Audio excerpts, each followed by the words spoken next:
आपको बताएं कि मकबूजा कश्मीर की आवाम से जारी यकजहती का दिन, वजीर आजम ऑफिस की इमारत पर कश्मीरी परचम लहरा दिया गया है। रुको जरा, सबर करो। आपको अहम खबर दें यहाँ कि मकबूजा कश्मीर की खुसूसी हैसियत बहाल करने की दरख्वास्तें मुस्तरद कर दी गई हैं। भारतीय सुप्रीम कोर्ट ने दरख्वास्तों पर मुतासिबाना फैसला सुना दिया है। मेरा दिल बहुत रोता है, मुझे नहीं मालूम कि क्यों रोता है।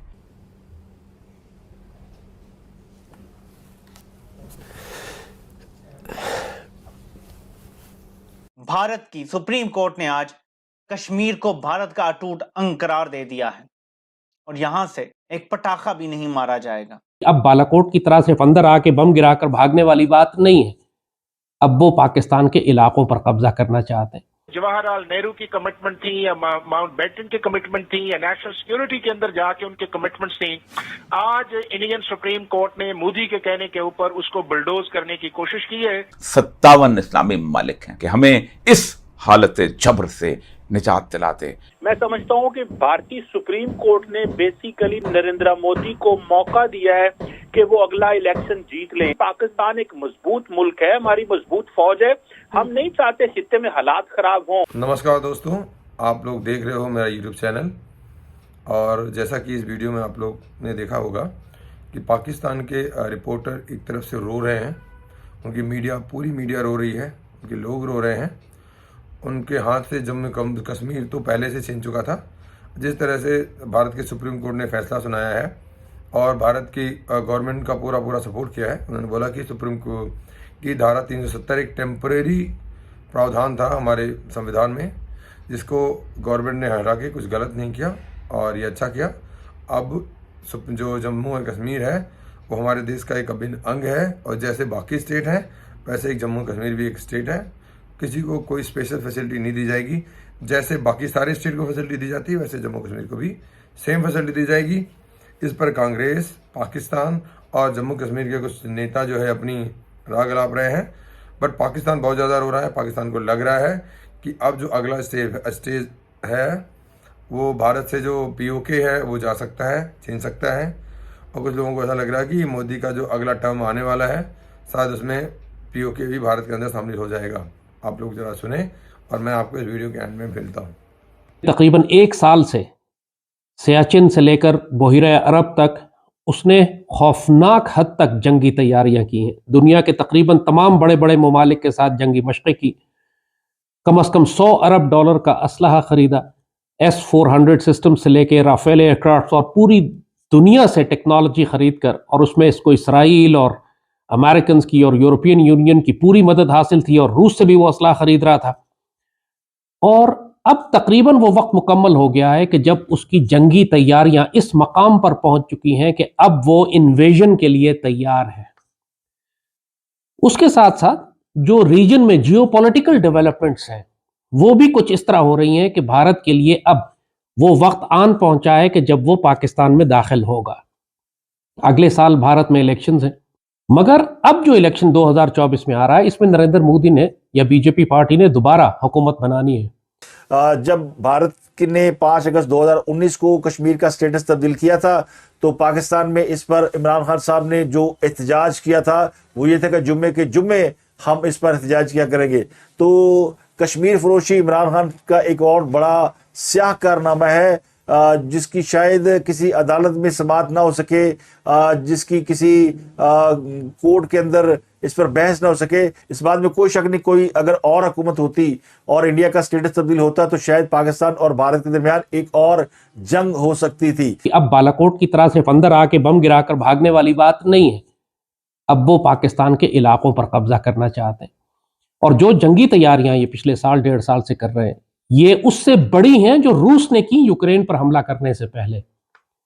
यानी इससे अंदाजा कीजिए कि यूक्रेन ने जो जंगी तैयारियां 8-9 महीने की, उससे कहीं ज्यादा बड़े पैमाने पर भारत ने जंगी तैयारियां की हैं, डिप्लॉयमेंट की है, एमुनिशन डंपिंग की है, ट्रेनिंग की है, ये रिवर क्रॉसिंग की और एम्फीबियस लैंडिंग्स की और एयरबॉर्न लैंडिंग्स की और बिहाइंड एनिमी लाइंस पैराड्रॉप करने की। कौन सी ऐसी मशक है जो इन्होंने नहीं की दुश्मन की दुनिया की ताकतों के साथ मिलकर। तो हमारे यहाँ बहुत से इश्यूज हैं और जब तक हम अपना एक लिहाज से अपनी जब इस पूरी कश्मीर जो डिप्लोमेसी है इसको ठीक नहीं करेंगे उस वक्त हम भारत पर प्रेशर नहीं डाल सकते। और जिस तरह मैं हमेशा कहता रहा हूँ कि इसकी दो डायमेंशन हैं, एक तो इंटरनल, बल्कि तीन डायमेंशन आपके लिए। एक तो मकबूजा जम्मू और कश्मीर के अंदर वो है, फिर आज़ाद जम्मू और कश्मीर के अंदर गिलगित बल्तिस्तान, क्योंकि भारत ने अपने एसेट्स बनाए हैं, आज़ाद जम्मू और कश्मीर ही बनाए हैं, गिलगित बल्तिस्तान ही बनाए हैं। तो हमें थोड़ा सा इस तरह भी ख्याल रखना चाहिए। ओआईसी पे जिम्मेदारी आती है, जिसकी एजेंडा आइटम नंबर 2 पे फलस्तीन के बाद कश्मीर है, कि वो बोलें, बात करें, एक स्ट्रॉन्ग मैसेज जारी करें। अगर गजा के हालात जिस तरह मुसलमानों की कमजोर खारजा पॉलिसी की वजह से बने हैं, तो कम से कम कश्मीरियों को साथ ऐसे ना होने दे। पाकिस्तान एक मजबूत मुल्क है, हमारी मजबूत फौज है, हम नहीं चाहते खित्ते में हालात खराब हों। पाकिस्तान, भारत और चाइना तीनों न्यूक्लियर स्टेट्स हैं। इंटरनेशनल कम्युनिटी को मिडिल ईस्ट और यूक्रेन से बाहर निकल के इस खित्ते में ध्यान देना है। ये ऐसे नहीं चल सकता। आप देखें, इतनी ज्यादा यूथ है कश्मीर के अंदर, इंडियन ऑक्युपाइड कश्मीर के अंदर अपराइजिंग हो सकती है। वो 75-76 साल से वो इस चीजों को देख रहे हैं, मामलात खराब होंगे तो फिर जारी बात है नरेंद्र मोदी भी इसको हैंडल नहीं कर पाएंगे। पाकिस्तान तो already diplomatic, politically and morally सिर्फ इस मसले को टेक अप कर रहे हैं, और हम करते रहेंगे। और हम चाहेंगे कि डोमेस्टिकली एंड इंटरनेशनली एक पब्लिक ओपिनियन बिल्ड हो। गजा वाले, फलस्तीन वाले तो हजारों जानों दे के जो है वो उन्होंने इंटरनेशनल अटेंशन अपनी तरफ खींची है। सो बी प्रिपेयर्ड नाउ जी, अल्लाह खैर करे। पाकिस्तान आर्मी, एयरफोर्स, नेवी ये तो तैयार है, कौम तैयार नहीं है। कि जम्मू और कश्मीर, मकबूजा जम्मू और कश्मीर के लोग इसको किस तरह लेते हैं, आया उन्होंने इसको एक्सेप्ट कर लिया है, उसका भी अब जानने का हमारे पास कोई तरीक़ा नहीं है। उसका तरीक़ा तो ये है जिस तरह भारत की हुकूमत क्लेम करता है कि जी बड़े लोगों ने तस्लीम कर लिया है और इंतखाबात में भी वो पार्टिसिपेट करते हैं जब जम्मू और कश्मीर में होते हैं। तो ये भी कोई आर्गूमेंट नहीं है, क्योंकि ये तो भारत में बहुत अरसा पहले भी इलेक्शंस होते रहे, लोग पार्टिसिपेट, लेकिन उसकी वजूहात कुछ और हैं। और फिर एक और बड़ी इंटरेस्टिंग बात है कि मकबूजा जम्मू और कश्मीर की हाई कोर्ट ने और भारत की सुप्रीम कोर्ट ने भी, अगर आप देखिए तो 4 अप्रैल 2018 को एक जजमेंट दी और उसमें कहा कि 370 जो आर्टिकल है ये मुस्तकिल है, इसको ना ख़त्म किया जा सकता है ना इसको तब्दील किया जा सकता है। तो भारत की सुप्रीम कोर्ट ने अपने ही खिलाफ एक रूलिंग आज वर्डिक्ट दिया है।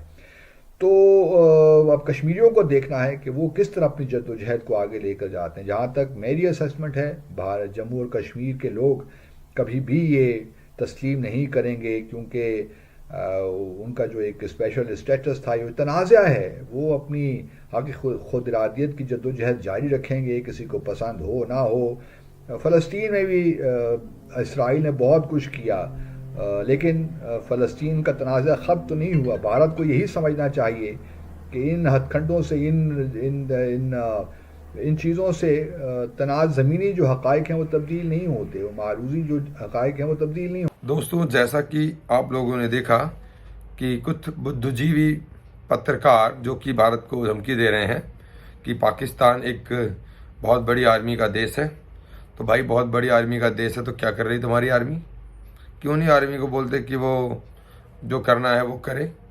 यहाँ भी एक मोदी है जो कि बहुत बड़ी आर्मी का देश तो है, और तुम्हारी आर्मी को तुम्हारे ही भाषा में जवाब देने की क्षमता रखता है। तो आप अब आर्मी की बात तो भूल ही जाओ। अगर आपको कुछ करना है तो पहले अपने देश के अंदर करप्शन को मिटाओ, नेताओं को ठीक करो, ढंग से चुनाव कराओ, और पाकिस्तान को एक स्टेबल गवर्नमेंट दो। और जो गवर्नमेंट को ये पता होना चाहिए कि ये आतंकवादी हैं और ये नागरिक हैं। अगर एक अच्छी सच्ची गवर्नमेंट आएगी तो वो सबसे पहले पाकिस्तान का भला करेगी। जब पाकिस्तान का भला करना शुरू करेगी तो इंडिया अपने आप उसके साथ हो जाएगा। अगर इंडिया को लगेगा कि हाँ, ये गवर्नमेंट जो है इसकी आँख, कान, नाक सब खुले हैं और देख रही है कि ये आतंकवादी हैं, इनके साथ कैसे एक्शन लेना चाहिए, ये नागरिक हैं, इनके साथ कैसे एक्शन लेना चाहिए, और ये हमारा पड़ोसी देश भारत है, इसके साथ कैसे बात करनी चाहिए, अगर आप अच्छे तरीके से भारत के पास आओगे, बात करोगे, तो शायद भारत आपकी बात सुन ले। मैं गारंटी दे सकता, लेकिन हाँ, अगर आपकी नीति और नीयत ठीक होगी तो शायद भारत आपकी बात सुन ले। अगर आप लोगों को मेरा ये चैनल और ये मेरा वीडियो अच्छा लगा हो तो प्लीज़ मेरे चैनल को सब्सक्राइब करें और मेरी वीडियो को लाइक करें। थैंक यू सो मच, धन्यवाद।